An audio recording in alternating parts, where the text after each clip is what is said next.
जो लड़के guitar play करते हैं, क्या लड़कियां उनके पास आती है, उनसे पटती है? ये बात कितनी सच है? ब्रो, इसमें कोई राज ही नहीं है। मतलब ये तो 100% सच है।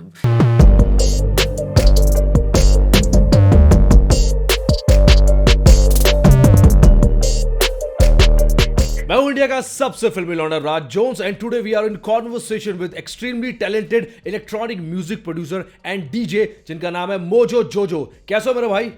बहुत बढ़िया ब्रो, बहुत अच्छे। आप बताओ क्या हाल है? मैं बहुत बढ़िया हूँ भाई। वादियों में हूँ, मैं सेक्सी फील कर रहा हूँ और आपसे बात कर रहा हूँ तो अब मैं और भी सेक्सी फील कर रहा हूँ क्योंकि आई लव योर म्यूजिक मेरे भाई। अरे यार, क्या बात है। इंट्रो हो तो ऐसा हो, और क्या चाहिए बंदे को। भाई फिर आपका काम भी तो खतरनाक ही है। नहीं नहीं, थैंक यू सो मच। वादियों में हो तुम? मैं इमेजिन कर रहा था तुम जब बोल रहे थे मैं वादियों में हूँ, क्योंकि आई एम श्योर अभी तो पोल्यूशन भी कम होगी, सब कुछ सही होगा, बड़ा सुंदर होगा। हाँ यार देखो, यहाँ तो मुझे बहुत ही मजा आ रहा है। आप मुझे बताओ, आपका क्वारंटीन कैसा चल रहा है? मेरा अच्छा चल रहा है यार। लोग तो कंप्लेन कर रहे हैं, बट आई थिंक हमारे जैसे कंटेंट क्रिएटर्स जो हैं, म्यूजिशियंस और ब्लॉगर्स और वीडियो कंटेंट क्रिएटर्स, उनके लिए तो बहुत अच्छा टाइम है बिजी रहने का। तो मैं लगा हुआ हूँ, म्यूज़िक बना रहा हूँ। बहुत सारा नया म्यूज़िक बनाया है। अपने यूट्यूब चैनल पे काम कर रहा था, उस पे मैंने बहुत सारे अपलोड्स डाले हैं। तो मैं ऑल इन ऑल काफ़ी खुश हूँ, बिकॉज़ मैं अब कुकिंग भी मैंने बहुत ज़्यादा चालू कर दी है। तो मतलब कुछ है नहीं यार कंप्लेन करने के लिए, जब तक घर पे खा रहे हो, पी रहे हो, आराम से, सेहत अच्छी है, तो क्या बोल सकते हो उससे ज़्यादा। क्या बात है भाई। मतलब स्टूडियो तो आपने खतरनाक तरीके से संभाला हुआ था, अब आपने किचन भी संभाल लिया है, तो मतलब भाभी जी को आपने फ्री कर दिया है। हाँ हाँ ब्रो, मतलब मैं तो एक्चुअली, मेरे पेरेंट्स दुबई में रहते हैं, तो मैं बहुत साल अकेले रहा हूँ। तो जब भी कुछ खाना वाना होता था बढ़िया, मम्मी के हाथ का खाना तो मिलता नहीं था आसानी से, तो मैं फ़ोन करके उनसे रेसिपी पूछ के बनाता था अपने आप। तो बस अब यहाँ पे भी यही है हिसाब किताब। अब तो हाथ इतना बैठ गया है कि कुछ मन कर गया वो अगले दिन बन जाता है। तो बढ़िया है, घर वाले बड़े खुश हैं मेरे। नैना बहुत खुश है, और एक आंटी हैं जो यहाँ फुल टाइम रहती हैं, वो भी बड़ी खुश हैं, उनको भी नहीं कुछ काम करना पड़ता। तो बस मज़ा है, बहुत मज़ा है। मतलब भाई लॉकडाउन खत्म होते ही मैं आपके घर आऊंगा, आपके हाथ का बना हुआ खाना खाने के लिए। मतलब मना नहीं कर सकते मुझे आप। अरे मैं बता रहा हूँ, एक दिन ये जब कोविड जब सॉर्ट हो जाएगा ना, मैं दावत फेंकूंगा घर पे एकदम, मतलब बुफे करूँगा सीन। क्योंकि अभी वो इंस्टाग्राम पे देख देख के सब बोल रहे हैं कि क्या सीन है, बुलाओ कभी। सो या ब्रो, डेफिनेटली जब ख़त्म होता है तो करते हैं सीन। बिल्कुल सही भाई। भाई आपके बारे में जब मैं रिसर्च कर रहा था तो मुझे पता लगा 2008 से आप काम कर रहे हो, पुराने चावल हो। 10 साल की एज से आपने म्यूजिक इंस्ट्रूमेंट प्ले करना शुरू कर दिया था। तो मुझे ये बताओ भाई, म्यूजिक से आप कैसे कनेक्ट हुए यार? तो मेरे घर पे एक्चुअली कोई है नहीं बंदा जो म्यूज़िक से किसी का भी दूर दूर तक ताल्लुक हो। मतलब मेरी मॉम है जो सुनती हैं, और आई थिंक उनकी वजह से ही मेरे को ये डेवलप हुआ इंटरेस्ट। बिकॉज़ पापा तो ऑफिस होते थे, और जब स्कूल से मैं आता था तो मम्मी अपना बॉलीवुड के गाने, कभी पुराने एबा और वो सब इंग्लिश सॉन्ग्स वो सब चलते थे। तो आई थिंक वहीं से ही मेरा इनिशियली पीरियड शुरू हुआ, लव फॉर म्यूज़िक। बट ये मेरे को भी नहीं पता ऑनेस्टली कि इतना पैशन कब डेवलप हो गया कि मेरे को म्यूज़िक ही करना था। स्कूल में मैं गिटार बजाने लग गया। 6th 7th में मैंने गिटार बजाई, फिर पियानो बजाया, और वो बड़ा ऐसे हॉबी टाइप का था कि घर आके कुछ करना है तो म्यूज़िक ही कर लेते हैं। But I really don't know कि वो इतना पैशन कब बन गया कि जब मैं कॉलेज में आया तब जाके मेरे को फितूर था कि मुझे सिर्फ म्यूज़िक करना है, मुझे म्यूज़िक के अलावा कुछ करना ही नहीं है। और मैंने बड़ी मुश्किल से इंजीनियरिंग करनी चालू करी। मेरे पेरेंट्स ने मेरे को डांट डांट के करवाई कि बेटा साइंस तुमने ले ली, अब इंजीनियरिंग करो। तो वो इंजीनियरिंग के टाइम पे मैं गुड़गांव ही आता था दिल्ली से उस टाइम पे। बट मेरा बिल्कुल नहीं मन लगता था उसमें, कि मुझे नहीं करनी है इंजीनियरिंग। और मैं सारा दिन मतलब अपने डीयू के दोस्तों के साथ घूमता रहता था, और उनके, क्योंकि वहाँ पे म्यूज़िक का तो डीयू में बहुत सीन होता था। सो बैंड कॉम्पिटिशन्स, हाँ, सोसाइटीज़, क्लब्स, और हम साले इंजीनियरिंग, इलेक्ट्रॉनिक्स इंजीनियरिंग करने वाले लौंडे जिनको कॉलेज में उसके अलावा कुछ और मिलता ही नहीं था। तो मैं फिर बस कॉलेज बंक करता था और डीयू जाके अपना गेड़िया मारता था, म्यूज़िक बजाता था, तो वो बहुत ही एक आई थिंक मेरे लिए इम्पोर्टेंट टाइम था जब मेरे को रियलाइज़ हुआ कि अब लाइफ में आगे यही करना है, म्यूज़िक ही करना है। फाइनली इंजीनियरिंग की बात करें तो वो तो माँ बाप ने जूते मार लिए, डंडे मार लिए, प्यार से बात कर ली, लेकिन वो हो ही नहीं। वो मतलब वो रो पिट के क्या क्या बताऊँ ब्रो, क्या क्या किया है उसके लिए, कहाँ कहाँ पैसे खिलाए हैं, कहाँ कहाँ हाथ जोड़े हैं, फिर जाके इंजीनियरिंग ख़त्म करी है मैंने। समझ रहा हूँ भाई मैं। पैसा बर्बाद किया, जो पैसा मैं गिग से कमाता था। और ये भी हैरानी की बात है, उस टाइम पे मैं शोज़ जब करता था अपने बैंड्स के साथ, तो मोस्टली मतलब मेरे बैंड जो थे वो इंग्लिश बैंड्स थे, तो उस टाइम पे काफ़ी सीन था फिर भी इंडिया में बैंड्स का। तो उससे 2,000 3,000 4,000 ऐसे पैसे मिलते थे एक शो के। तो मुझे याद है मैंने 40-45 हज़ार रुपये जोड़ लिए थे, सोचा था कि इक्विपमेंट ख़रीदूँगा। फिर मेरी ब्रो बैक आ गई बहुत सारी लास्ट ईयर में, और वो बैक क्लियर ही ना हुए। वो मतलब मैंने अटेम्प्ट दे दे के बैक क्लियर करने की कोशिश करी, बट वो हुई नहीं। फाइनली वो जितने पैसे मैंने बचाए थे और इधर उधर से थोड़ी उधारी करके मैंने अपनी यूनिवर्सिटी में जाके पैसे खिलाए, तब जाके वो क्लियर हुई है मेरी डिग्री। बोले तो मतलब पूरा पैसा आपने वेस्ट किया है, बट यार बहुत सारे माँ बाप होते हैं ना जो बोलते नहीं है कि मेरा बेटा म्यूजिशियन है या डीजे है। हाँ, मेरे फैमिली में वैसे भी उसकी अहमियत ज़्यादा थी, बिकॉज़ सबने बड़ी पढ़ाई करी है। तो पापा ने, मम्मी ने, दोनों पोस्ट ग्रेजुएट हैं। पापा एक बड़ी टेलीकॉम कंपनी में अच्छी पोजीशन पे हैं बड़े सालों से। तो उनके लिए हमेशा से था कि मेरा बेटा भी अच्छी नौकरी पकड़ेगा और इंजीनियरिंग करेगा। तो मैंने उनके लिए ही किया जो किया, वरना मेरे को तो कख नहीं फ़र्क पड़ता था ऑनेस्टली इंजीनियरिंग से। मेरे को तो उस टाइम पे बस पागलपन था, फितूर था। मेरे ख्याल से यार वो पागलपन भी बहुत ज़रूरी है। देखो आपने म्यूज़िक की पढ़ाई की है जो कि बहुत ही खतरनाक चीज़ है यार। हाँ ब्रो, मतलब मैंने फॉर्मली कहीं से नहीं म्यूज़िक पढ़ा, बट आई थिंक अभी आज तक की डेट में अपने आप को कॉन्स्टेंटली मैं मतलब कुछ ना कुछ तरीके से पढ़ाता ही रहता हूँ। और I think that's the most important thing in life, कि आप सारा टाइम अपडेट करते रहो अपने आप को। तो अब एजुकेशन चालू है। I agree with you bro. मेरे को ये बताओ, 10 साल से ऊपर हो गए हैं, तो आपकी जर्नी कैसे रही अभी तक यार? जर्नी वही कॉलेज से शुरू हुई थी, और आई थिंक मैंने 5 से 6 साल बैंड्स में प्ले किया। और उससे ये हुआ कि अभी जो मैं प्रोड्यूसर हूँ, उसकी भी एक बहुत अच्छी फाउंडेशन बन गई, बिकॉज़ मैंने ना करते हुए 8 से 10 बैंड्स के साथ तो कर ही लिया होगा प्ले। और रॉक बजाया है, जैज़ बजाया है, ब्लूज़ बजाया है, मेटल बजाया है। मैंने प्रतीक कुहाड़ के साथ बेस बजाई है। तो मैंने हर अलग टाइप के म्यूजिशियन के साथ काम किया है। और आई थिंक उस 5 से 6 साल के एक्सपीरियंस की वजह से मुझे एज अ प्रोड्यूसर एक बहुत स्ट्रॉन्ग फाउंडेशन मेरी बन गई, बिकॉज मेरे को म्यूज़िकल सेंस आ गई और मेरे को म्यूज़िकल नॉलेज बन गई मेरी वहाँ से। एंड देन आई थिंक 2013-14 में मैंने डिसाइड किया कि यार अब ये बैंड्स वाला सीन जम नहीं रहा है, बिकॉज एक वो ग्रोथ अफेक्ट हो गई थी। मतलब मेरे को सेटिस्फैक्शन नहीं हो रही थी, मैं कहीं जा नहीं रहा था। तो मैंने उस टाइम पे डिसाइड किया कि मैं एज अ प्रोड्यूसर अब सोलो अपना करियर परस्यू करूँगा। तो बस आई थिंक 2014 ऑनवर्ड्स मैंने म्यूज़िक प्रोडक्शन चालू करी एज मोजो जोजो।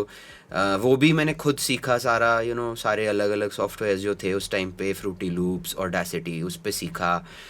और बस ब्रो, वहाँ से लेके अब तक has been such a insane journey, completely self-made and completely like based on the fact कि मेरे को कुछ नहीं पता था पूरे इंडस्ट्री के कॉन्टैक्ट्स के बारे में, एजेंसीज़ के बारे में।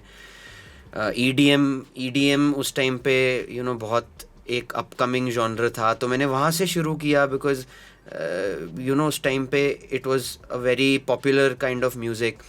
तो मैंने कहा चलो बना के देखते हैं, और 2014 में पहली एल्बम बनाई, 2015 में बनाई। तो अब जब मैं बात करता हूँ इसके बारे में तो रियलाइज़ होता है कि बहुत ही क्रेज़ी लर्निंग एक्सपीरियंस रहा है। अभी तक लर्न कर रहा हूँ मैं कि इतनी सारी चीज़ें हैं म्यूज़िक में। यार देखो बात बिल्कुल सही है, ऐसा लगता नहीं कि 10 साल हुए हैं, बस काम कर जा रहे हो आप। ब्रो जेन्युइनली नहीं लगता 10 साल हुए हैं, बिकॉज मैंने हर स्टेज पे अलग अलग चीज़ें करी है। म्यूजिशियंस होते हैं जो बोलते हैं कि मैं 10 साल से रैप कर रहा हूँ या मैं 10 साल से गा रहा हूँ। मैंने 10 साल में इतनी अलग अलग चीज़ें कर ली हैं, तभी मुझे लगता ही नहीं है कि 10 साल हुए हैं। मैंने अलग अलग इंस्ट्रूमेंट्स बजाने से शुरू किया बैंड में, फिर मैंने as a producer for bands काम किया थोड़ा, एक आधा साल, जहाँ से मैंने प्रोडक्शन में शुरू किया काम। फिर मैंने बैंड्स छोड़ के एज अ प्रोड्यूसर शुरू किया, एज अ डीजे फिर सीखना शुरू किया।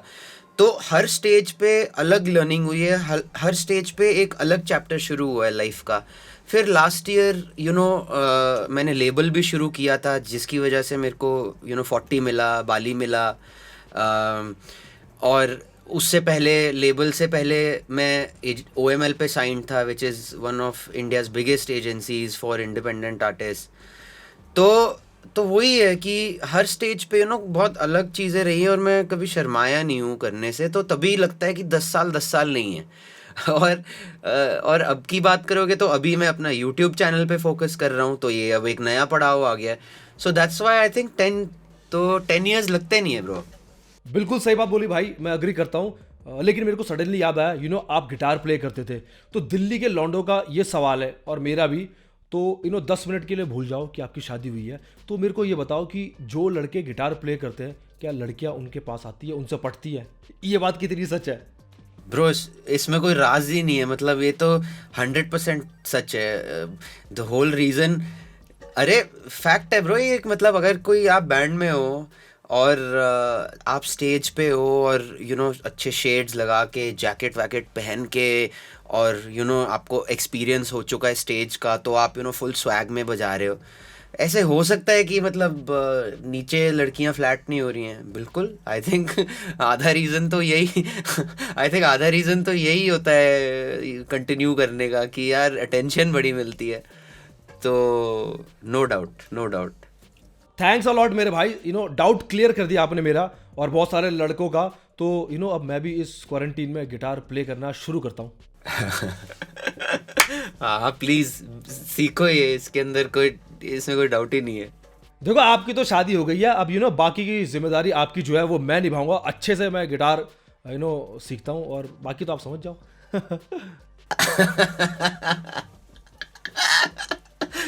मेरा आशीर्वाद है तुम्हारे साथ राज।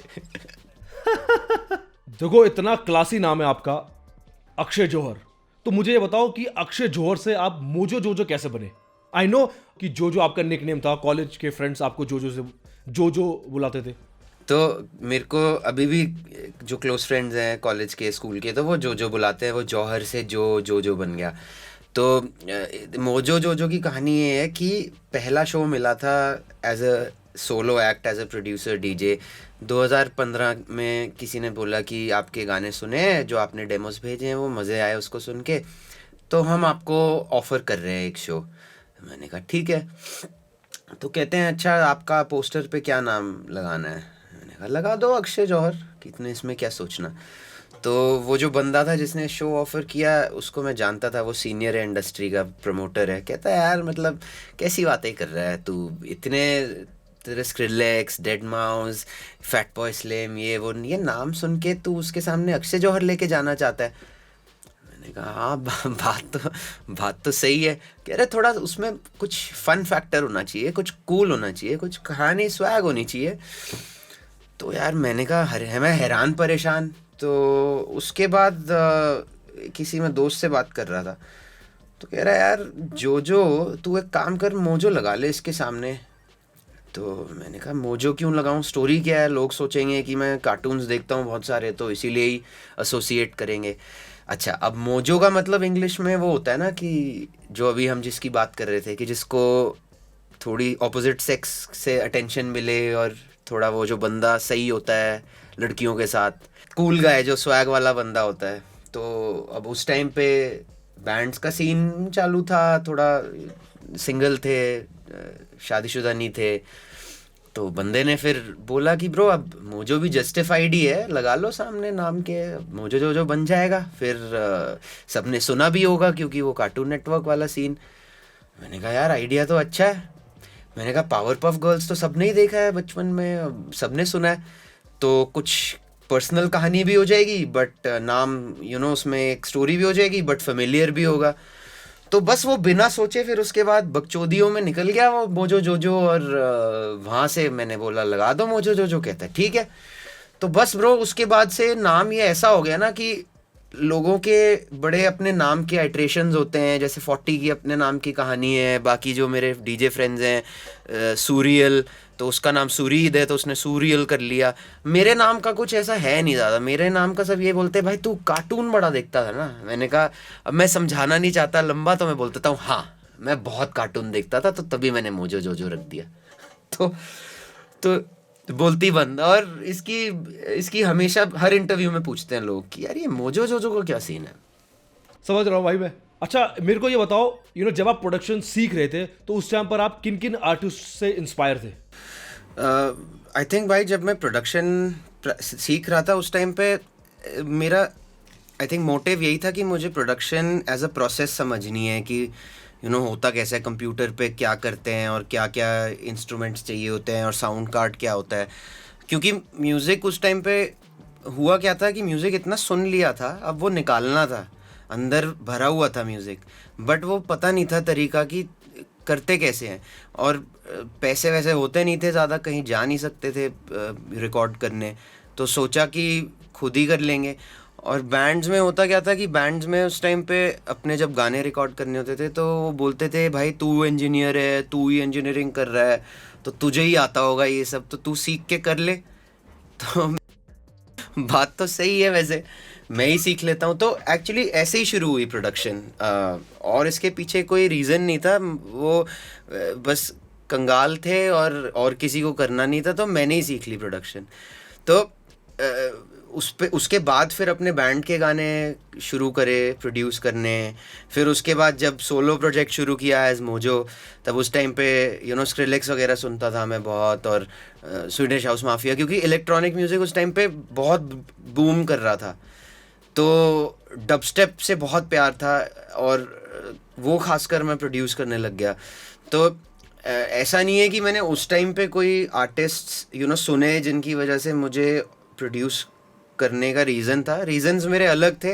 बट हाँ उस टाइम पे जो आर्टिस्ट बहुत हॉट थे और जो चल रहे थे वो Skrillex, dead mouse, Swedish house mafia, ये फ्लक्स पवेलियन, ये सारे उस टाइम पे मैं बहुत सुनता था, बिकॉज वो डबस्टेप ऐसा जॉनर था जो पहले कभी दुनिया ने सुना नहीं था, ना मैंने सुना था। तो उसकी वजह से मैं काफ़ी इन्फ्लुएंस हुआ कि अपनी साउंड में थोड़ी और इलेक्ट्रॉनिक करूँ। बट आई वुड से अभी भी अगर मैं अपना म्यूज़िक सुनूँ सारा जो मैंने प्रोड्यूस किया है पिछले 5 सालों में 6 सालों में, इतने अलग अलग जॉनर्स हैं, इतने अलग अलग टाइप के हैं, वो इसीलिए हैं बिकॉज बहुत म्यूज़िक कंज्यूम किया है और बहुत बजाया है। बहुत बजाया है। वैसे देखा जाए तो आपने बहुत अच्छा म्यूजिक कंज्यूम किया है, इसलिए इतना अच्छा म्यूजिक बना रहे हो। आई थिंक वो दोनों चीज़ें करनी ज़रूरी हैं, घटिया भी सुनना ज़रूरी है, अच्छा भी सुनना ज़रूरी है, और घटिया बनाया भी है। ऐसा नहीं है कि कूड़ा कंटेंट नहीं बनाया है, वो भी बहुत बनाया है, बट वो फिर ऐसे अभी भी लगता है अपने पुराने गाने सुनता हूँ कि यार इसकी प्रोडक्शन कितनी बेकार थी, छी, और ये कैसे बनाया है, ये कितना बेकार है। बट वो ज़रूरी है, जब तक आप वो फील नहीं करोगे तब तक आप बेटर नहीं होगे हर बारी। आपकी हर गाने में प्रोडक्शन इम्प्रूव नहीं होगी, आपकी म्यूज़िकलिटी इम्प्रूव नहीं होगी। तो होता है, मतलब मैं अपना वो रीमिक्स सुनता हूँ, उसका मैंने हम्मा हम्मा का रीमिक्स किया था एक बॉम्बे वाइकिंग्स के साथ। मैं अभी सुनता हूँ, मेरे को लगता है छी यार ये कितना बेकार है, अगर मेरे को अभी मौका मिले सेम करने के लिए मैं कितना अच्छा कर दूँ। बट ऐसे ही होता है, आई थिंक वो प्रोसेस है, अच्छा बनाना पड़ता है, गंदा बनाना पड़ता है, तभी जाके और अच्छा बनता है। व्हाट आई थिंक कि आप अपने काम को बहुत रेट करते हो। हाँ ब्रो, मतलब तभी आई थिंक बेटर हो सकते हो, तभी और अच्छे हो सकते हो, तभी नाम बड़ा होगा, तभी लोग और पहचानेंगे। जब तक आपकी हर सॉन्ग में ग्रोथ नहीं होगी, अगर आप सेम सेम सेम देते जा रहे हो फॉर अ लॉन्ग टाइम, तो क्या फ़ायदा है यार। मतलब ठीक है, आपको लोग अप्रिशिएट करेंगे उसी चीज़ के लिए, दे विल बी लाइक कि वाओ पिछला गाना जो हिट हो गया उसी के जैसा एक और निकल गया। आई एग्री, वो एक बहुत ज़रूरी चीज़ है जो बोलते हैं एक आर्टिस्ट की साउंड जो है। बट अगर आप साउंड के लिए ही कर रहे हो और कुछ उसमें नया नहीं आया, और आप बस अपनी ऑडियंस को सर्विस करने के लिए कर रहे हो, और आपकी खुद की सेटिस्फैक्शन नहीं है उसमें, एटलीस्ट मेरे पर्सनली मेरे लिए, हाँ, मेरे को उसमें कोई फ़ायदा नहीं दिखता। मतलब अगर मेरे को कोई बोले कि गलत लौंडे जैसा गाना आप क्यों नहीं निकाल रहे हो, उसके अगर उससे बेटर नहीं हुआ कुछ, कि मैंने सैम्पल कैसे यूज़ किया है, रैपर ने रैप कैसे किया है, मैंने उसमें बीट्स कैसे किए प्रोड्यूस, उसको निकालने का कोई फ़ायदा नहीं है। देखो भाई, I agree with you, but जहाँ तक मुझे पता है कि कॉलेज टाइम पर आप बहुत सारे रैपर्स को भी सुनते थे। हाँ ब्रो, उस टाइम पे इंडियन रैप का तो इतना सीन नहीं था। जब मैं कॉलेज में था ऑनेस्टली, मैं इंडियन रैप तो मैंने एज मोजो जोजो ही सुनना शुरू किया है। मैं सीन वीन कोई फॉलो नहीं करता था। I think the only artist I heard when I was in college was Krishna, जो वो उस टाइम पे यंग प्रॉस्पेक्ट के नाम से था।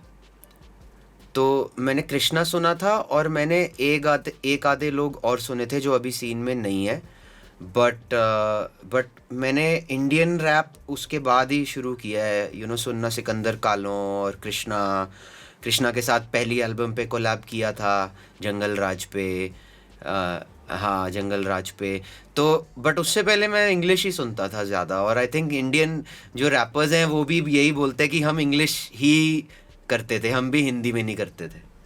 हाँ भाई, उस टाइम पर मोस्टली जितने भी रैपर्स थे वो सारे इंग्लिश में रैप करते थे। फिर बोहेमिया पाजी के आने के बाद पूरा सीन चेंज हो गया। हाँ हाँ हाँ, पंजाबी रैप ही था जो आई थिंक सब सुनते थे, हनी सिंह, बोहेमिया। और वो एक मेंटोर कलेक्टिव, वो एक बैंड होता था उस टाइम पे जो मैं स्कूल में सुनता था, जिसमें पंजाबी रैपर होता था, यूके का एक बैंड था। तो बट उसके अलावा हिंदी में कुछ नहीं सुना था। हिंदी में तो बहुत लेट सुनना शुरू किया। सो ज्यादातर आप बाहर के आर्टिस्ट सुनते थे, नास, डॉक्टर ड्रे। हाँ ब्रो, डॉक्टर ड्रे, स्नूप डॉग, जो अपने सबने जो 90s के हिप हॉप आर्टिस्ट थे मेजरली, वही मैंने भी वही सारे सुने। I remember like Eminem of course was like a huge artist for me. मैं बहुत सुनता था एमिनेम, उसके कितने सारे रैप्स मुझे याद हैं आज तक। तो आई थिंक वहीं से ही थोड़ा हिप हॉप की तरफ प्यार बढ़ा। And that's the thing, as a producer मैं कभी वो वाला बंदा नहीं बना कि यार मेरे को यही म्यूज़िक बनाना है। जो मेरे म्यूज़िक में अभी भी पता चलता है, मैंने हमेशा सारा म्यूज़िक इक्वली सुना है। I think as I would say थोड़ा सा मैं बायस रॉक की तरफ हूँ, बिकॉज उसका बहुत ज़्यादा इन्फ्लुएंस था मेरी लाइफ में। बट उसके अलावा like rap, hip hop, electronic, मैंने सारा इक्वली उस पर सुना है, और तभी मैं शायद इतना डाइवर्स हूँ अपने प्रोडक्शन स्टाइल्स में। अरे मैंने आपका वो गाना सुना भाई यार, माही करके। आई वॉज सो सरप्राइज कि भाई मोजो जो जो सब कुछ कर लेता है, वो इतना प्यारा सॉन्ग है, इतना सॉफ्ट सॉन्ग है, वो भी जबरदस्त भाई। भाई अब मैं यही कोशिश कर रहा हूँ इस साल ना, दैट मैं प्रोड्यूसर तो हूँ ही हूँ, बट मैं as a writer, like a song writer भी, अब that part of myself मैं उसको आगे रखना चाहता हूँ। बिकॉज प्रोडक्शन तो है ही है खून में, और वो स्किल है, और वो एक टैलेंट है। बट मेरे ट्रैक्स हैं जैसे सपने, अकेला, मैं चला, अभी मैंने एक ट्रैक निकाला था माही। तो ये सारे गाने ब्रो, इनके लिरिक्स लिखे हैं मैंने इनकी मेलोडीज़ लिखी हैं मैंने। माही जो अभी मैंने फेब में 1 अप्रैल को एक्चुअली जो निकाला है, महीने भर पहले, वो मैंने गाया भी है। तो अभी मैं लिटरली मतलब सब कुछ कर रहा हूँ, प्रोड्यूस भी कर रहा हूँ, गा भी रहा हूँ, गाना बना भी रहा हूँ, लिरिक्स भी लिख रहा हूँ। तो आई थिंक मैं अब जाके अपनी लाइफ में एक ऐसे पॉइंट पे आया हूँ जहाँ पे मैं हर चीज़ में मैं एजुकेटेड हूँ, और मेरी कंफर्ट आ गई है। तो अब मैं वो करना चाहता हूँ, बिकॉज उसमें मुझे मज़ा आ रहा है। गिटार लेके गाना बना लिया, लिख लिया, लिरिक्स लिख लिए, मेलोडी बना ली, ट्यून बना ली। तो आई थिंक वो एक बहुत अंडररेटेड एस्पेक्ट है मेरे बारे में। मुझे मोस्टली लोग एज अ प्रोड्यूसर ही जानते हैं, जिसके बारे में मैं बहुत, I am very happy about it. But now this year I also want to show people कि यार मैं ये सब भी कर सकता हूँ, और मेरे अंदर ये भी रुचि है। मेरे को तो ऐसा लगता है कि भाई आप अपनी स्किल्स का फुल फायदा उठा रहे हो, क्योंकि आप सब कुछ कर लेते हो। हाँ, मज़ा आ रहा है, क्योंकि और तो कुछ कर नहीं सकते। तो थोड़ा बैक टू द बेसिक्स वो बोलते हैं, जो जो पहले टाइम मिलता था ना करने का, अभी तो बड़े सालों से नहीं मिला टाइम। घर पे बैठ के कुछ गिटार सीख ली और अच्छी कर ली, पियानो बजाना बहुत बेसिक हो गया था, तो फिर दोनों हाथ से प्रैक्टिस करना। तो अब वो आई थिंक पूरी दुनिया के लिए मौका है bro. I think not just for me, but I think for everybody. मैं तो दोस्तों को भी यही बोलता हूँ, दूसरे आर्टिस्ट को भी यही बोलता हूँ कि अभी टाइम है कि रिफ्लेक्ट करो, अपने आप को और एजुकेट करो, अपने अंदर वैल्यू डालो और सीखो, और डरो मत, करो, अभी तो करने का टाइम है, अभी तो घबराने का टाइम ही नहीं है। I agree with you. अच्छा, मैं कुछ रैपर्स के नाम लूंगा, आपने इनके साथ काम किया है, तो मुझे बताओ कि आपका एक्सपीरियंस कैसा रहा इनके साथ काम करने का। Devil. वो डीविल, मतलब क्या बताऊँ, वो मेरा फेवरेट ह्यूमन बीइंग है outside of a rapper. Rapper तो वो है ही जैसा है, बट वो एक बहुत अच्छा इंसान भी है, और मेरी उससे पर्सनल लेवल पे बहुत बनती है, because he is a great guy. बहुत फ़नी है, बहुत बकचोद है, और हम्बल है ब्रो, बहुत हम्बल है। सो आई आई रियली लाइक डीविल, मतलब पर्सनल लेवल पे उससे मेरी बहुत बनती है। कृष्णा।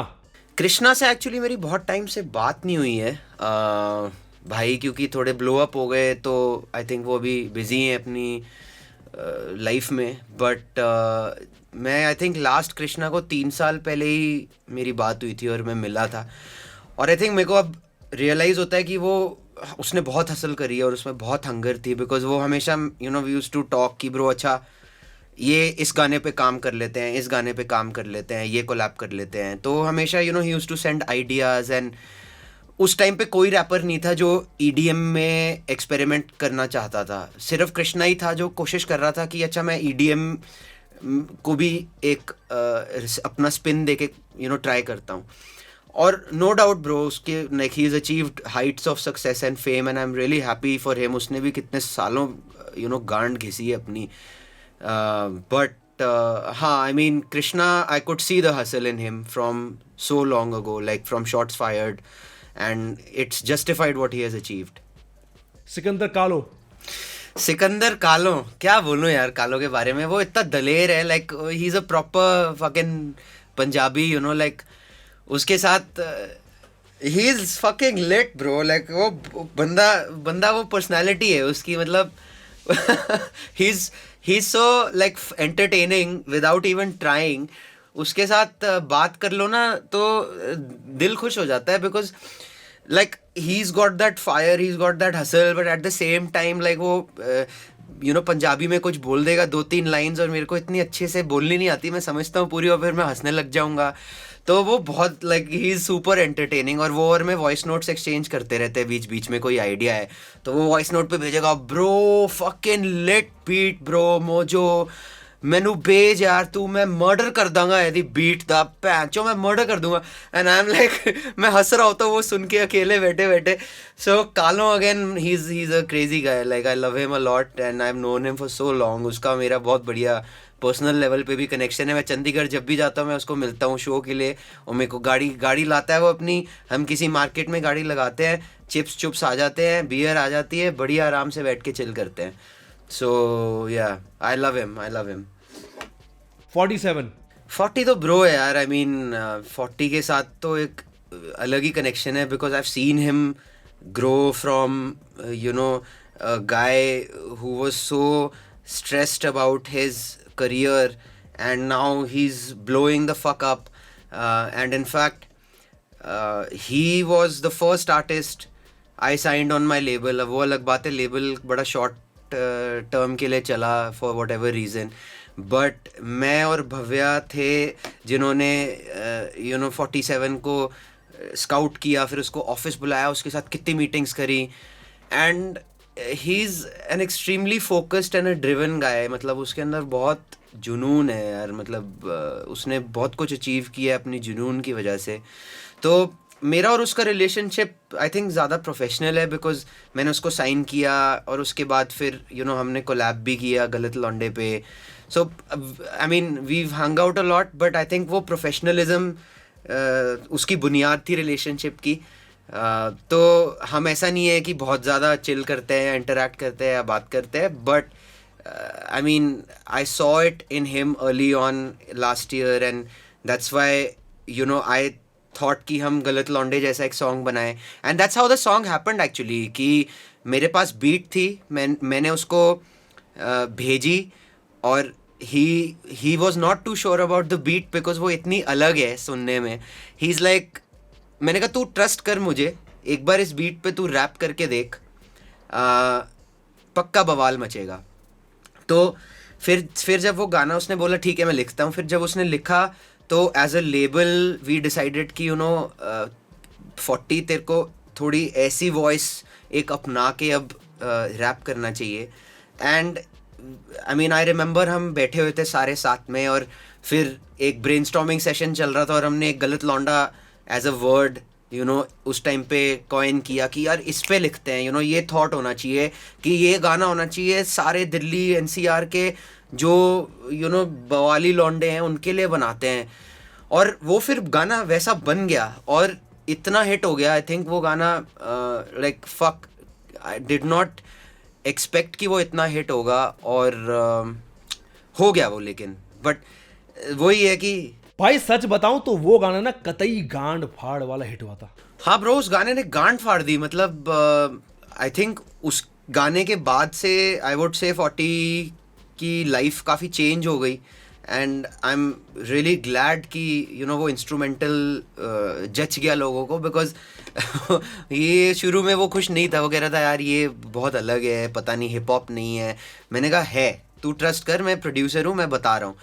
और वो अब सिग्नेचर हो गया है. अब मेरे से मैंने अपने और गानों में जो अब इस साल रिलीज़ करूँगा वो यूज़ जब मैं करूँगा तो I think people will be like oh fuck, ये साउंड वापस आ गई है. तो इनफैक्ट मैं रेबल के साथ एक गाने पे काम कर रहा हूँ जिस पे मैंने वो सेम सिग्नेचर अपनी साउंड यूज़ करी है.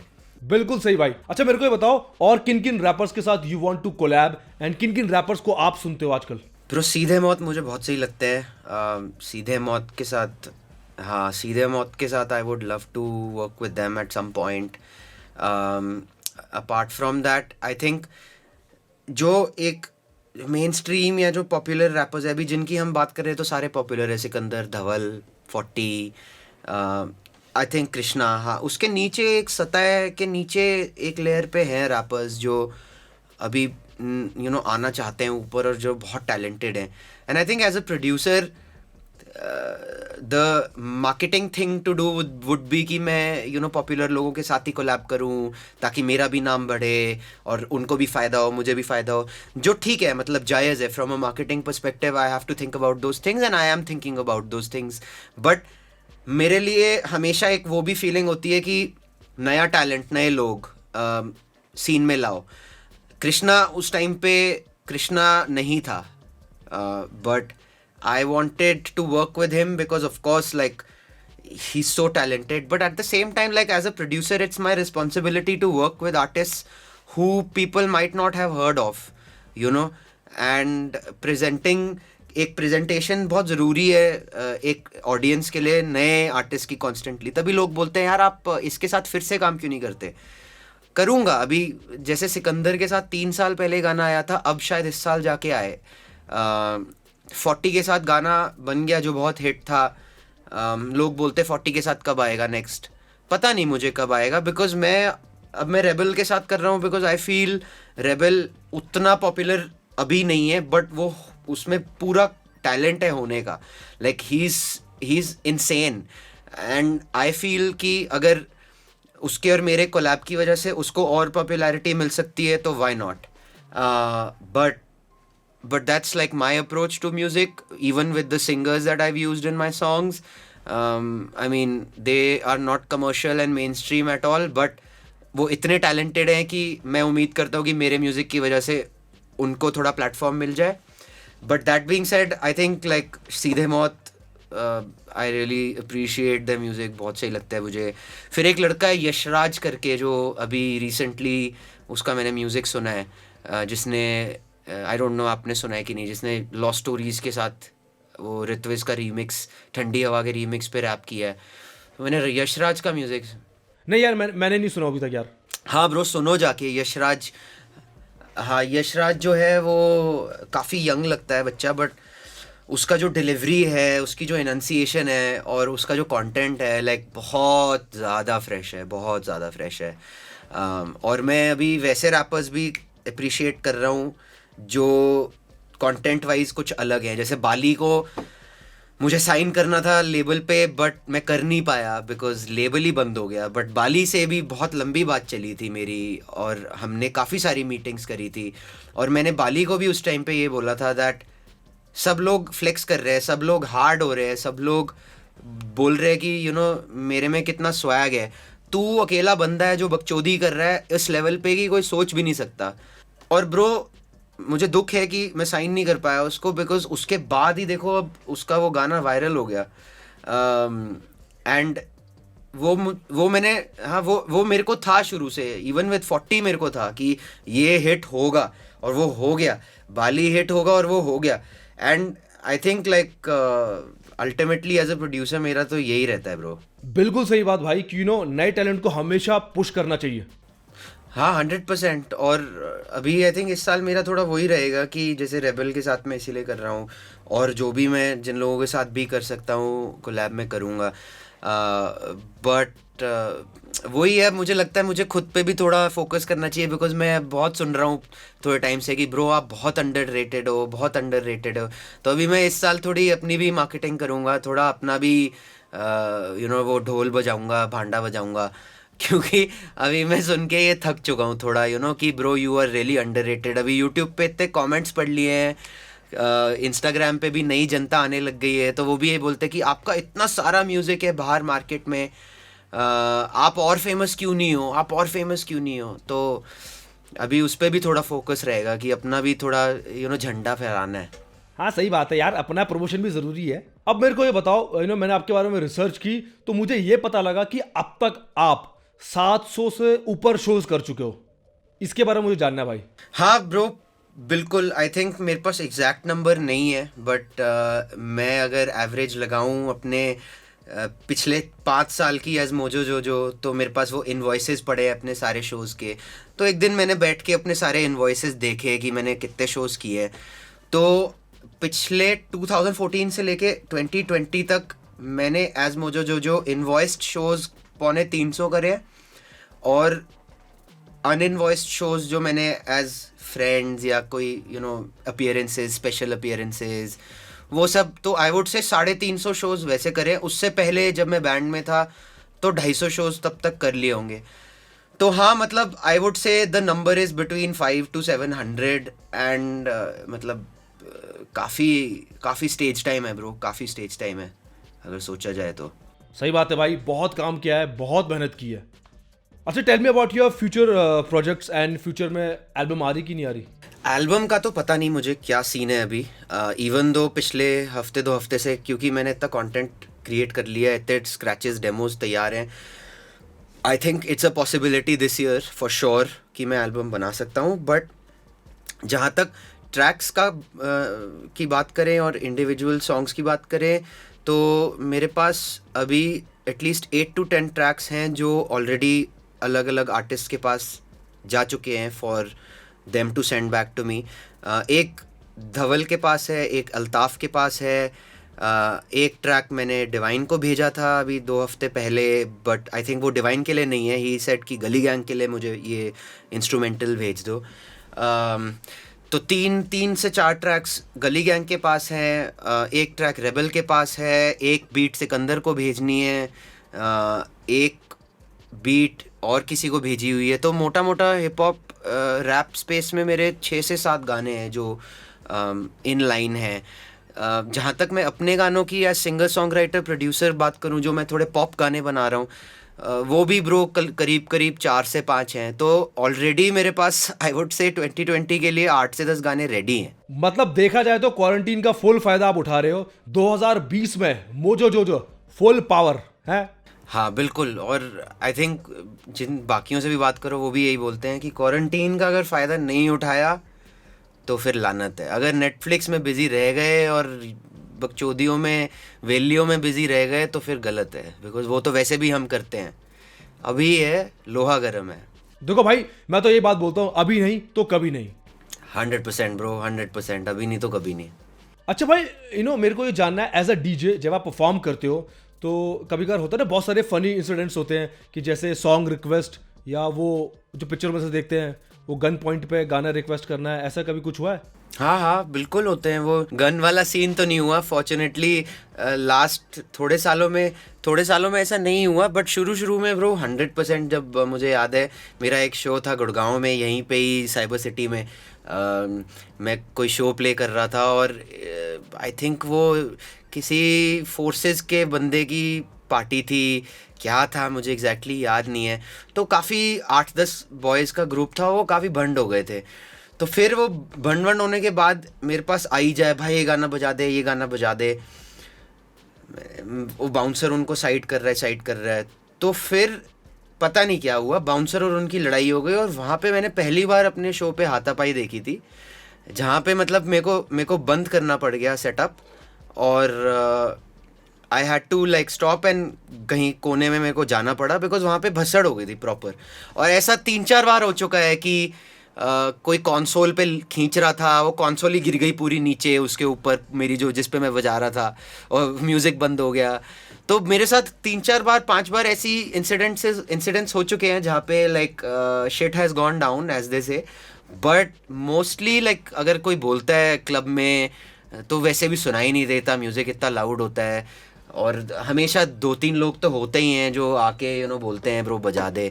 बट कभी ऐसा नहीं हुआ कि कोई अनटूवर्ड इंसिडेंट हुआ। ऐसा एक बार हुआ है, मेरे को बोलते बोलते याद आ रहा है, किसी ने आके मेरे को 2000 का नोट पकड़ाया, ये गाना बजा दे।